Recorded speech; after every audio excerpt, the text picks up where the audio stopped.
5টা থেকে ওভারটাইম দিতে হবে, আমাদের হাজিরা বোনাস বাড়াতে হবে, আমাদের সম্পূর্ণ বেসিক দিতে হবে। বিডিএম এর পক্ষ থেকে যা যা আবদার আছে আমাদের সম্পূর্ণ দাবি পূরণ করতে হবে। আমাদের ঈদ বোনাস দিতে হবে, বাৎসরিক ছুটি দিতে হবে, ছুটির টাকা দিতে হবে, মাতৃত্বকালীন ছুটির টাকা দিতে হবে, অসুস্থ অবস্থায় ছুটি চাইলে গর্ভবতী মহিলাদেরকে ছুটি দিতে হবে, অশ্লীল ভাষায় গালাগালি করা যাবে না।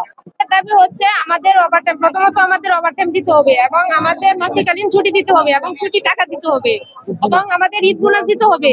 অশ্লীল ভাবে গালিগালাজ করা যাবে না এবং আমাদের এই ঈদে জামা জুতো অ্যাকসেসরিজের ডিসকাউন্ট। বিজেপি আইন অনুযায়ী আমরা আমাদের দাবি চাই। আমাদের দাবি হচ্ছে আমাদের ঈদ বোনাস দিতে হবে, ওভারটাইম করতে হবে, 5টা পর থেকে আমাদের বছরের ছুটি দিতে হবে, মাতৃকালীন ছুটি দিতে হবে। আমাদের কোনো ওভারটাইম দেয় না, আমাদের হাজার বোনাস দেওয়া হয় না, আমরা মাতৃকালীন টাকা পাই না, আমরা বছরের টাকা পাই না, আমরা কেন পাই না? আমরা কি এই টাকা পাই না? আমরা এই টাকা পাই, আমরা এই টাকা চাই, আমরা আজকে রাস্তা থেকে সরবো না।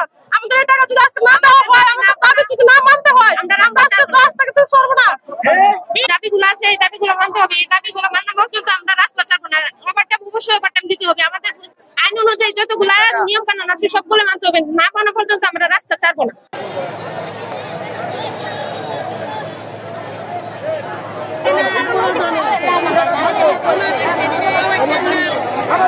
আমাদের দাবি